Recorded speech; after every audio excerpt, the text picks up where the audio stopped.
The Hidatsa are Siouan people. Hidatsa are enrolled in the federally recognized 3 affiliated tribes of the Fort Berthold Reservation in North Dakota. The language is related to that of the Crow, and they are sometimes considered a parent tribe to the modern Crow in Montana. The name Hidatsa. The Hidatsa's autonym is Hidatsa. According to the tribal tradition, the word Hidatsa derives from the word willow. However, the etymology is not transparent and the similarity to Mirahachi, willow is inconclusive. The present name Hidatsa was formerly borne by one of the 3 tribal villages. When the villages consolidated, the name was adopted for the tribe as a whole. They are called the Minatri by their allies, the Mandan. In Assiniboine, the Assiniboine know them as Wakmuhas Yud Huaytuktra. Occasionally they have also been confused with the Gros Ventres in today Montana and Prairie provinces of Canada, which were part of the Arapahoan languages-speaking peoples.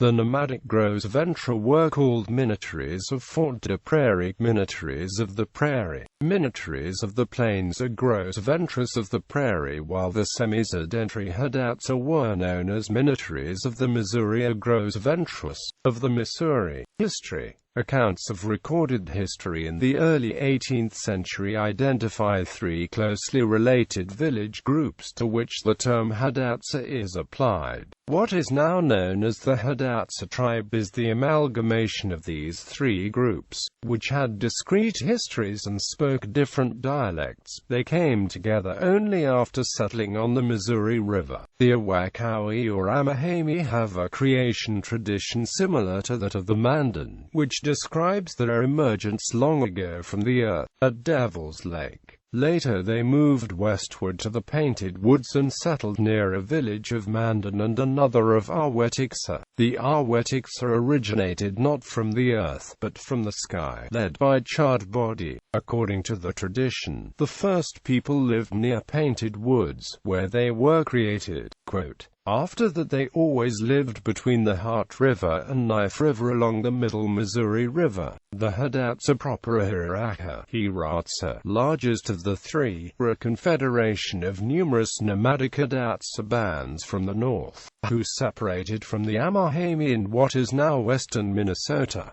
First they settled to the north, then later moved south to Devil's Lake. In their travels they met the Mandan's Indians and then moved westward and settled with these distant relatives north of the Knife River, where they adopted agriculture and permanent villages. Later they moved to the mouth of Knife River. Their territory ranged upstream along the Missouri River, its tributary regions to the west, and the Mouse River and Devil's Lake regions to the northeast.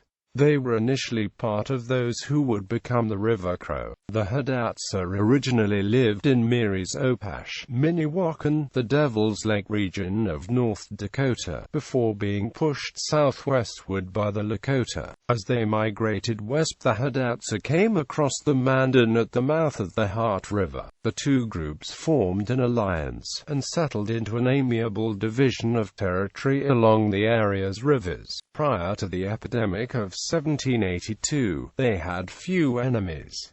The Hidatsa hunted upstream from the Earth Lodge villages at and below the Knife River. Here, between the Knife and Yellowstone rivers, they were numerous enough to withstand attacks of the Assiniboine, who hunted in the area but rarely wintered on the Missouri River. In 1800, a group of Hidatsa abducted Sakagawa and several other girls in a battle that resulted in death among the Shoshone of 4 men, 4 women and several boys.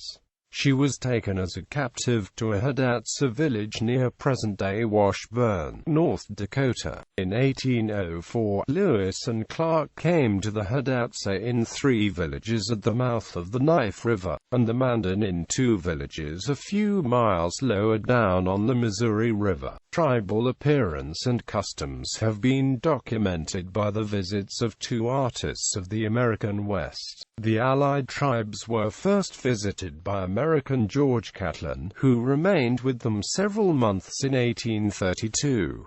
He was followed by Karl Bodmer, a Swiss painter accompanying German explorer Maximilian of Wied-Neuwied on a Missouri River expedition from 1832 to 1834.